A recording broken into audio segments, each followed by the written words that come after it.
Now to a Target 12 investigators exclusive shoddy sidewalks. The city of Providence has a backlog of sidewalks that are in desperate need of repair, and we've learned there are complaints dating back almost 30 years. Target 12 investigator Alexandra Leslie spoke to Mayor Brett Smiley about the problem and how he hopes his administration can tackle it. The mayor tells me he knows safe sidewalks are a top concern for residents. It's why he says he earmarked tens of millions of dollars in his capital improvement plan, which is currently being considered by the city council. Cracked, uneven, and unsightly.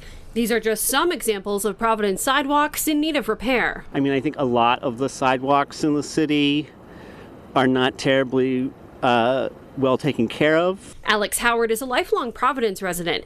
He walks his dog Saga down this stretch of Westminster Street daily. I'm able to walk out into the street, but someone in a wheelchair or with a walker isn't able to make that same choice. It's something Mayor Brett Smiley acknowledges is a major concern for residents. We've got years of work ahead. Providence's community satisfaction survey revealed 71% of residents and 69% of business owners were not satisfied with the condition of city sidewalks and roads. To report a problematic sidewalk, anyone, not just residents, can file a complaint through the city services app PVD 311. To see how the process works, I submitted a repairs request back in August for this portion of the sidewalk on Westminster Street.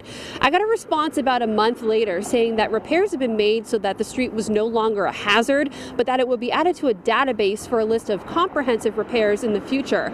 As you can see, a portion of the sidewalk was of course patched, but another portion was left untouched. Target 12 requested the city sidewalk repair database. We found complaints dating back as far as 1996. And as Mayor Smiley told us in August, the backlog is indeed in the thousands. There have been more than 7,500 requests for action submitted primarily between 2002 and this year. Target 12's review of the database suggests nothing has been done with the 20 requests submitted through October of this year. But a disclaimer states some of these locations may have been repaired but may not have been updated, and that not every request necessarily makes it to the log, so there may be more. A city spokesperson tells me nearly 600 repairs have been made in 2023, but were minor ones only made to make a sidewalk safer. Data shows most of the repairs came as a result of a 311 request. I remember being the chief operating officer in 2015 with thousands of sidewalk requests. We simply have not kept pace, and it's not okay. It's hard to walk in a city this small, which is crazy. The city spends money not only fixing sidewalks, but paying out claims to people who've been injured using them. I'll bring you those details at 6, plus how much money the mayor hopes to dedicate to sidewalk infrastructure. With the Target 12 investigators, Alexandra Leslie, 12 News.